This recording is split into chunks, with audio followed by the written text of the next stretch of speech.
पंजाब भर की तरह फैसलाबाद डिवीजन में भी 25 नवंबर तक दफा 144 नाफिज कर दी गई है। हर किस्म के जलसे, जुलूस, रैलियों समेत इज्तिमाई सरगर्मियों पर पाबंदी आयद होगी। महकमा दाखिला का कहना था कि अवामी जुलूस दहशतगर्दों के लिए सॉफ्ट टारगेट हो सकते हैं। मजीद तफसीलात इस रिपोर्ट में।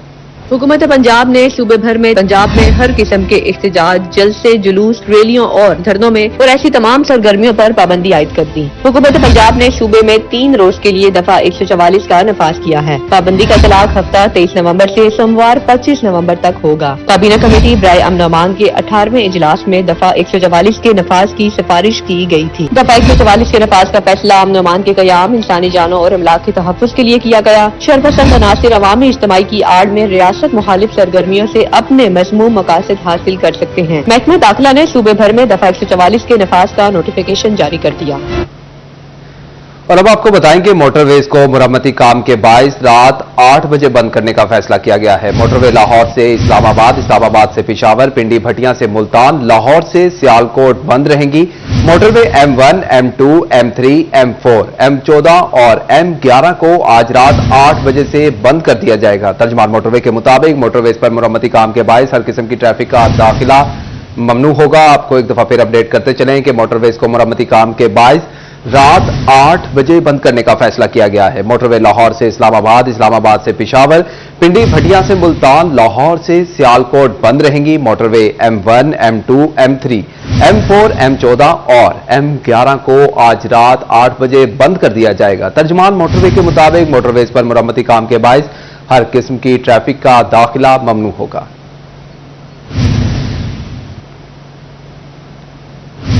जबकि दूसरी जानिब फैसलाबाद डिवीजन मुनाफाखोर माफिया के निर्गे में प्राइस कंट्रोल मजिस्ट्रेट ने काम करने के बजाय खुद को बंद कमरों में महफूज कर लिया। मछली 500 के बजाय 700 में मिलने लगी। चिकन की नई कीमत 478 रुपए मुकर्रर मार्केट में 490 रुपए किलो में फरोख्त होने लगा। प्याज के सरकारी निर्ख 128 रुपए, माफिया 150 के फरोख्त करने लगा। मजीद तफसीलात इस रिपोर्ट में। बाद में चिकन की फिर उड़ान 3 रुपए महंगा होकर 478 रुपए, बाजार में 490 रुपए किलो फरोख्त। प्याज 5 रुपए इजाफे के बाद 128 रुपए, जबकि बाजार में 150 रुपए किलो बिकने लगे। टमाटर को भी पर लग गए। टमाटर 14 रुपए इजाफे से 164 रुपए, मार्केट में 180 रुपए किलो बिकने लगा। सब्ज मिर्च 20 रुपए सस्ती 115 रुपए मुकर्रर, बाजार में 210 रुपए किलो फरोख्त। गाजर 10 रुपए कमी के बाद 65 रुपए किलो, बाजार में 80 रुपए किलो दस्तयाब। अनार कंदारी 20 रुपए इजाफे से 330 रुपए, बाजार में 350 रुपए किलो। जंग में चिकन की कीमत 3 रुपए इजाफे से 478 रुपए किलो, अंडे 345 रुपए फी दर्जन, मार्केट में 370 रुपए फरोख्त। मछली 500 रुपए फी किलो मुकर्रर, मार्केट में 700 में बेची जाने लगी। प्याज 4 रुपए इजाफे से 128 रुपए फी किलो, 140 रुपए में फरोख्त होने लगा। टमाटर 5 रुपए इजाफे से 165 रुपए, बाजार में 180 रुपए तक दस्तयाब। लहसन 20 रुपए कमी से 640 रुपए फी किलो, बाजार में 700 रुपए किलो तक फरोख्त। अंगूर सुंदर खानी 350, अंगूर टाफी 50 रुपए कमी से 300 रुपए फी किलो मुकर्रर, बाजार में 450 रुपए से 500 तक दस्तयाब। मौसमी 10 रुपए कमी से 100 रुपए, जबकि 130 रुपए में फरोख्त। चिन्नौर में चिकन 3 रुपए किलो महंगा 478 रुपए किलो में फरोख्त। आलू 5 रुपए महंगे होकर 115, मार्केट में 140 रुपए तक फरोख्त। प्याज 5 रुपए महंगे 125 रुपए मुकर्रर, बाजार में 150 रुपए में दस्तयाब। अदरक 20 रुपए किलो सस्ता होकर 480 रुपए किलो, बाजार में 550 रुपए किलो मुकर्रर। सेब काला कुल्लू 240 रुपए किलो, ताहम बाजार में 280 रुपए किलो बेचा जाने लगा। माल्टा मीठा 250, मौसमी 95 रुपए दर्जन, सिंघाड़ा 75 रुपए किलो में फरोख्त। अनार कंदारी 320 रुपए, ताहम मार्केट में 400 रुपए किलो में दस्तयाब। तोबा टैक्सिंग में चिकन की कीमत में 3 रुपए का इजाफा। चिकन 478 रुपए किलो मुकर्रर, बोनलेस गोश्त 600 रुपए में बिकने लगा। अंडों की कीमत 343 रुपए फी दर्जन मुकर्रर। प्याज की कीमत में 4 रुपए फी किलो इजाफे के बाद 128 रुपए मुकर्रर। दुकानदार 150 रुपए फी किलो में फरोख्त करने लगे। अनार की कीमत 310 रुपए मुकर्रर, मार्केट में 350 रुपए से भी जायद पर फरोख्त। केले की कीमत 120 रुपए फी दर्जन, मार्केट में 130 रुपए फी दर्जन बेचा जाने लगा। अंगूर की कीमत 340 रुपए फी किलो मुकर्रर कर दी गई। और नाजरीन, घर की मुर्गी दाल बराबर का मुहावरा शर्मिंदा ताबीर होने लगा। दालमाश और चिकन के रेट एक दूसरे को बराबरी की टक्कर देने लगे हैं। चिन्नौर में दालें, स्याह चने और बेसन की कीमत पर पानी फिर गया है। निर्ख 50 रुपए तक नीचे आ गए। तफसीलात वकार घुमन की रिपोर्ट में। महंगाई के सताए आवाम के लिए खुशखबरी। चिन्योट में एशियाई हरोनोश की कीमतों में बड़ा रद्दोबदल रिकॉर्ड किया गया। डिस्ट्रिक्ट प्राइस फिक्सेशन कमेटी के इजलास में मुतअद्दिद अशिया की कीमतों में कमी कर दी गई। दाल चना मोटी 30 रुपए सस्ती, नई कीमत 350 रुपए किलो। दाल चना बारीक 50 रुपए सस्ती होकर 320 रुपए किलो हो गई। चना स्या मोटा 20 रुपए सस्ता, कीमत 345 रुपए किलो मुकर्रर। बेसन 45 रुपए कम करके 335 रुपए फी किलो हो गया। चना स्या बारीक की कीमत 330 रुपए, दाल मसूर मोटी की कीमत 260 रुपए किलो बरकरार रही। दाल मूंग 60 रुपए महंगी, नया रेट 360 रुपए किलो मुकर्रर। दाल माश 5 रुपए इजाफे के बाद 465 रुपए किलो पहुंच गई। दूध की कीमत 160, दही 170 रुपए, चावल बासमती की कीमत 250 रुपए किलो बरकरार रखी गई। डिस्ट्रिक्ट प्राइस फिक्सेशन कमेटी ने नई कीमतों के तयन का नोटिफिकेशन जारी कर दिया। कैमरामैन औरंगजेब के साथ वकार गुम्मन, सिटी 41 चिन्योट। और नाजरीन, फैसलाबाद में शिमला मिर्च की कीमत शिमला की पहाड़ी फलांग कर कोहे हिमालय तक जा पहुंची। शहरियों के छक्के छुड़ाते निर्ख 4 सेंचुरियां पार कर गए। खरीदार भी सीख पा हुकूमत से महंगाई कंट्रोल करने का मुतालबा कर दिया। मजीद तफसीलात जानते हैं इस रिपोर्ट में। शिमला मिर्च तमाम सब्जियों के रिकॉर्ड तोड़ते हुए सबसे आगे। जायकेदार मिर्च को माफिया ने बेजायका कर दिया। सरकारी रेट 225 रुपए, ओपन मार्केट में 450 रुपए फी किलो तक फरोख्त होने लगी। इंतजामिया की नाअहली से मुनाफाखोर शहरियों की जेबों पर डाका डालने में मसरूफ अवाम की दुहाइयां। शिमला मिर्च की कीमत नीचे ना आई तो आम आदमी इसका मजा शायद ना चख सके। ये शिमला मिर्च मैंने हाथ में तो पकड़ ली है, लेकिन शायद खा ना पाऊं। उसकी बड़ी वजह है इसकी आसमान को छूती कीमत। 400 रुपए में आम शहरी के लिए फी किलो इसको खरीदना किसी मुश्किल से कम नहीं है। अगर इसकी कीमत को फिलफौर कंट्रोल ना किया गया तो आइंदा आने वाले दिनों में ये शिमला मिर्च और भी ज्यादा महंगी होती दिखाई देगी। कैमरा टीम के साथ मोहम्मद रीनारू, सिटी 41 फैसलाबाद। खबरों का सिलसिला आगे बढ़ाएं और आपको बताएं कि फैसलाबाद में आबियाना और ज़रई इनकम टैक्स की रिकवरी। तमाम असिस्टेंट कमिश्नर्स ने रेवेन्यू अमले को 30 नवंबर तक रिकवरी मुकम्मल करने की हिदायत कर दी है। तफसीलात जानते हैं इमरान असलम से। जी इमरान, आगाह कीजिएगा इस हवाले से।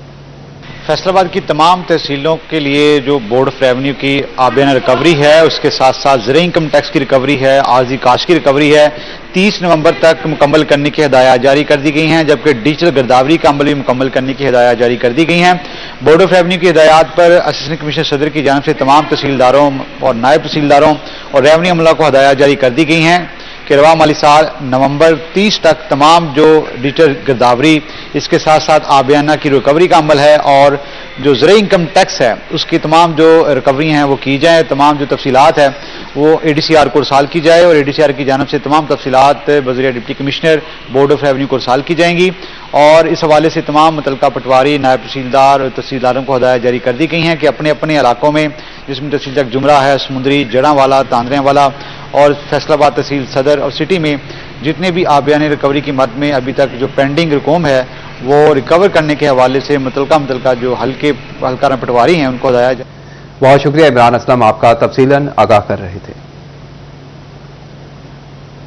और अब आपको बताएं कि कमिश्नर सलवत सईद की ज़ेर सदारत local government and community development का इजलास हुआ है। कमिश्नर ने पैदाइश, अमवात, मैरिज और तलाक के सर्टिफिकेट के शफाफ इजरा को यकीनी बनाने का हुक्म दिया। कमिश्नर ने कहा कि रिकॉर्ड में हेराफेरी करने वालों के खिलाफ एंटी करप्शन में मुकदमा दर्ज किए जाएंगे। आपको एक दफा फिर अपडेट करते चलें कि कमिश्नर सलवत सईद की ज़ेर सदारत local government and community development का इजलास हुआ है। कमिश्नर ने पैदाइश, अमवात, मैरिज और तलाक के सर्टिफिकेट के शफाफ इजरा को यकीनी बनाने का हुक्म दिया है। कमिश्नर ने कहा कि रिकॉर्ड में हेराफेरी करने वालों के खिलाफ एंटी करप्शन में मुकदमा दर्ज होंगे। मामला कोई भी हो, सरकारी अफसर तारीख पर तारीख देने की रविश से बाज नहीं आते। आलूदगी जांचने के लिए वर्ल्ड बैंक के ताउन से फैसलाबाद में लगाया गया एयर क्वालिटी मीटर भी अफसरशाही की रिवायती सुस्ती की नजर हो गया। पहले 1 हफ्ते का वक्त दिया गया, फिर 15 नवंबर की तारीख दी गई। अब मामला वर्ल्ड बैंक की टीम पर डाल दिया गया, लेकिन एयर क्वालिटी इंडेक्स फाल ना हो सका। तफसीलात वकास अहमद बेग की इस रिपोर्ट में। एक तरफ शहर में स्मोक का राज, दूसरी जानिब स्मोक के मुतासरीन की अस्पतालों में भरमार, मगर जिला इंतजामिया रोकथाम के लिए न हुई तैयार। वर्ल्ड बैंक के ताउन से फजाई आलूदगी को मापने के लिए लगाया गया एयर क्वालिटी मीटर ताहाल बेकार। शहर को एयर क्वालिटी मीटर फंक्शनल किए जाने का है इंतजार। शहरी फिजाई आलूदगी से होते रहे बीमार। जिला इंतजामिया आलूदगी फैलाने वालों के सामने डाल चुकी हथियार। फैक्ट्रियों और ट्रांसपोर्ट से उठने लगे गंदे धुएं के गुबार। एयर क्वालिटी मीटर को फंक्शनल करने का कई बार दी गई तारीख और कई बार किया गया इजहार। जराए कहते हैं कुछ मजीद वक्त है दरकार। वर्ल्ड बैंक की टीम आने पर एयर क्वालिटी मीटर फंक्शनल होकर बताएगा फिजाई आलूदगी की मिकदार। कैमरामैन मोहम्मद उस्मान के साथ वकास अहमद बेग, सिटी 41 फैसलाबाद। और अब आपको बताएं कि फैसलाबाद म्यूनिसिपल कॉरपोरेशन खामोश तमाशाई बन गई। राजा रोड की स्ट्रीट लाइट्स अरसा से खराब। जराइम पेशा अफराद ने अंधेरे का फायदा उठाकर वारदातों में इजाफा कर दिया। मजीद तफसीलात जानते हैं नुमाइंदा सिटी 41 तलहा बाजवा से। तलहा बाजवा, इस हवाले से आगाह कीजिएगा। जी बिल्कुल, शहर की अक्सर और बेशतर जो मेन रोड की स्ट्रीट लाइट्स हैं वो अरसा से खराब हैं। इसी हवाले से इस वक्त मैं मौजूद हूँ राजा रोड पे, जिसकी जो स्ट्रीट लाइट्स हैं वो अरसा दराज से खराब हैं। अगर बात की जाए तो ये शहर की मेन शरह है जिसकी स्ट्रीट लाइट अरसा दराज से जो खराब हैं। जो स्ट्रीट लाइट्स हैं उस खराब होने के बाइस ट्रैफिक की रवानी भी मुतासिर है और दूसरी जानिब ट्रैफिक हादसा जो हैं उसमें भी दिन ब दिन इजाफा होने लगा, क्योंकि मौसम जो है वो तब्दील हो रहा है, जिसके बाइस जो स्मोक के बाइस और फॉग के बाइस अंधेरा होता है, कुछ नजर नहीं आता। और ऊपर से स्ट्रीट लाइट जो है इस रोड की वो भी जो है वो अरसा दराज से गैर फाल हैं, जिसके बाइस रात के वक्त सफर करने में शहरियों को काफी परेशानी का सामना है। इसी हवाले से हमारे साथ जो है वो इलाका मकीन मौजूद हैं। आज ये बताइएगा कि कितना टाइम हो गया है कि ये स्ट्रीट लाइट्स खराब हैं, दूसरा आपको किन मुश्किलात का सामना है? तकरीबन यार 1 साल हो गया है इसको ख़राब हुई को। जब इलेक्शंस थे तब हमने बात की तो तब विद इन 1 वीक इन्होंने सही करवा दी, और आफ्टर 2 वीक्स इलेक्शंस के ये दोबारा से ख़राब हुई और उसके बाद से हमें कोई बंदा सुन ही नहीं रहा। और उसकी वजह से रात टाइम हमें अपनी इलेक्ट्रिसिटी यूज़ करके हम अपनी लाइट्स लगवा के बैठे हुए हैं बाहर, और जो हमारी गवर्नमेंट की हैं वो चल ही नहीं रही, जिसकी वजह से रात को इतना अंधेरा होता है, जिसकी वजह से काफ़ी यहाँ पे चोरी वगैरह भी शुरू हो गई है, क्योंकि जिधर लाइट नहीं होती वहाँ पे फिर बहुत जल्दी इस तरह की हो जाती है। जी बिल्कुल, शहरियों का यही कहना है कि अंधेरे के बायस जो चोरी डकैती है उसमें भी इजाफा होने लगा, और हम अपनी मदद आपके तहत जो अपनी लाइट्स हैं अपनी लाइट यूज़ करके जो है वो रोड को रोशन करते हैं। उनका यही मुतालबा है कि म्यूनसिपल कॉरपोरेशन से कि जल्द अज जल्द जो है स्ट्रीट लाइट्स उनको फाल किया जाए, ताकि चोरी डकैती जो है उनकी वारदातों में भी कमी आ सके और दूसरी जानिब जो ट्रैफिक हादसा हैं उसमें भी कमी आए। बहुत शुक्रिया तलहा बाजवा आपका तफसीलन आगाह करने के लिए।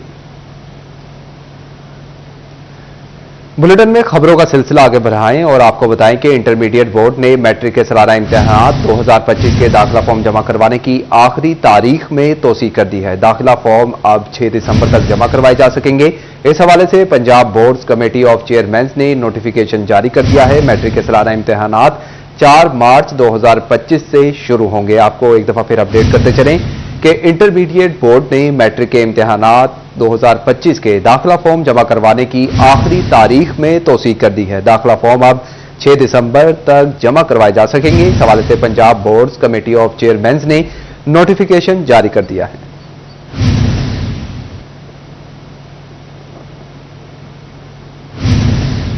और अब आपको बताएं कि फैसलाबाद नुसरत फतेह अली खान हसीब शहीद अस्पताल में मरीजों के लिए खुशखबरी। शाम के औकात में भी मरीजों को चेकअप किया जाएगा। अस्पताल इंतजामिया के मुताबिक दोपहर 2 से रात 8 बजे तक मरीजों का चेकअप और अद्वियात दी जा सकेंगी। मजीद तफसीलात जानते हैं अली हैदर भुट्टा से। अली हैदर, आगाह कीजिएगा इस हवाले से।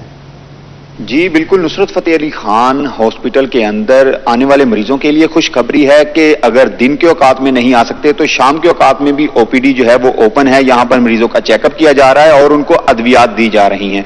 इसी हवाले से यहां पर हमारे साथ मौजूद हैं डीएमएस डॉक्टर उजैर। उनसे जानते हैं कि किन किन मरीजों का चेकअप किया जा रहा है और कौन सी अद्वियात दी जा रही है, किस तरह के मरीज जो है उनको फैसिलिटेट किया जा रहा है और कब से ओपीडी जो है वो ओपन की गई है। जी अस्सलाम वालेकुम, मेरा नाम डॉक्टर उजैर है। डीएमएस के तौर पे मैं यहाँ पे काम कर रहा हूँ। यहाँ पे 1 महीना हो गया ओपीडी को शुरू किए हुए। जनरल पेशेंट्स आ रहे हैं और रूटीन की हमारी ओपीडी जो मॉर्निंग में चल रही थी उसको हमने थ्रू आउट जो 2 से 8 जो है इनकी टाइमिंग बढ़ा दी है, ताकि कुछ मरीज ऐसे होते हैं जो अपने सुबह मसरूफियत की वजह से नहीं आ सकते या कोई जॉब कर रहा है या कोई बिजी है वैसे, तो उनके लिए एक मतलब फैसिलिटेट किया गया है। तो ये लोगों के लिए भी है अवेयरनेस कि 2 से 8 जो है ना यहाँ पे इवनिंग ओपीडी चल रही है और अद्वियात जो है वो यहाँ पे सारी अवेलेबल है। जैसा कि आपने सुना, इनका कहना है कि जो मरीज सुबह के औकात में अपना चेकअप नहीं करवा सकते हैं वो शाम के औकात में यहाँ पर आए अपना चेकअप करवा सकते हैं, और इस हॉस्पिटल के अंदर 2 बजे से रात 8 बजे तक जो है वो मरीजों का चेकअप भी किया जाता है और अद्वियात जो है वो भी दी जा रही हैं। जी बहुत शुक्रिया अली हैदर भुट्टा आपका तफसीलन आगाह करने के लिए।